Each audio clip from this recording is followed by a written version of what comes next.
சிவாவோட பெரியமா வந்து சிவா கிட்ட ஒரு கொரியர் வந்திருக்குப்பா அப்படின்னு சொல்லி கொடுக்குறாங்க. ஒண்ணு கொடுங்க பெரியமா அப்படின்னு சொல்லி வாங்குறாங்க. என்னப்பா இது அப்படின்னு சொல்லிட்டு சிவா கிட்ட கேக்குறாங்க. தெரியல பெரியமா பாப்போம் அப்படின்னு சொல்லிட்டு சிவா அதை பாக்குறாங்க. அதை பார்த்தா வக்கீல் நோட்டீஸ் மாதிரி இருக்குது. இது யார் நமக்கு அனுப்பியிருப்பா அப்படின்னு சொல்லிட்டு திறந்து பார்க்கும்போது அது டிவோர்ஸ் நோட்டீஸா இருக்கு. சிந்து தான் வந்து சைன் போட்டு அனுப்புன மாதிரி இருக்கு. இதை பார்த்துட்டு சிவா ஒரு நிமிஷம் ஷாக் ஆகுறாங்க. மகா இருந்துகிட்டு இந்த பெருசாக்கணும் சொல்லிட்டு சிவா கிட்ட அது என்னப்பா அப்படின்னு சொல்லி தெரியாத மாதிரி கேக்குறாங்க.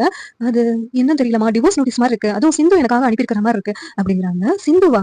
ஓ, போய் கல்யாணம் தெரிஞ்சு உன்னை டிவோர்ஸ் பண்றதுக்கு அவ சம்மதிச்சிட்டாளா? ரொம்ப சந்தோஷம்பா அப்படிங்கிறாங்க. உடனே சிந்து அந்த இடத்துக்கு வராங்க. சிந்து, நீ எனக்கு டிவோர்ஸ் பேப்பர் சைன் பண்ணி அனுப்புனியா அப்படின்னு சொல்லி கேக்குறாங்க. அதுவும் இல்லாம வக்கீல் மூலமா வந்திருக்கு அப்படிங்கிற அனுப்பினான்னு தெரியல டாக்டரே, நான் அனுப்பலையே அப்படின்னு சொல்லிட்டு சிந்து சொல்றாங்க. உடனே சிவாவோட அம்மா இருந்துட்டு யார் அனுப்புனா என்ன, இப்ப வந்து டிவோர்ஸ் நோட்டீஸ் இருக்கு, நீ பதிலுக்கு ஒரு நோட்டீஸ் கூட நம்ம முறைப்படி விவாகரத்து பண்ணிடலாம், அவதான் சைன் போட்டிருக்காங்க அப்படின்னு சொல்லிட்டு மகா சொல்றாங்க. உடனே பூர்ணி இருந்துட்டு என்ன அவங்க 2 பேரும் சேர்ந்து வாழ்ந்துகிட்டு இருக்காங்க, அவங்கள பிரிச்சு உடனே நீ இப்படி பண்ணிக்கிட்டு இருக்க, சிவா சிந்து பிடிச்சதான கல்யாணம் பண்ணா, அப்படி இருக்கும்போது எப்படி 2 பேரும் டிவோர்ஸ் பண்றதுக்காக சமைச்சிருப்பாங்க அப்படின்னு சொல்லிட்டு பூர்ணி சொல்லிட்டு இருக்காங்க.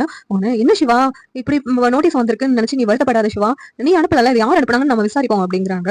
உனக்கு சிந்துவோட சேர்ந்து வாழறதுக்கு சம்மதம் தானே, அப்புறம் எதுக்கு நீ இதெல்லாம் யோசிச்சுட்டு இருக்க அப்படின்னு கேக்குறாங்க. உடனே சிவா ஆமா பெரியமா, எனக்கு சிந்துவோட சேர்ந்து வாழ சம்மதம் தான், எனக்கு சிந்துவை விவாகரத்து பண்றதுக்கு விருப்பம் கிடையாது அப்படின்னு சொல்லிட்டு சிவா சொல்றாங்க. இதை கேட்டு சிந்து ரொம்ப சந்தோஷப்படுறாங்க. ஆனா மகா இவளை வெளியே அனுப்பணும்னு நினைச்சா சிவா என்ன இப்படி பேசிக்கிட்டு இருக்கான் அப்படின்னு சொல்லிட்டு யோசிக்கிறாங்க. என்ன சிவா சொல்ற, இவன் உன்னை ஏமாத்தி கல்யாணம் முடிச்சிருக்கா, அவளை நீ போயிட்டு பெருசா பேசிக்கிட்டு இருக்க அப்படின்னு சொல்றாங்க.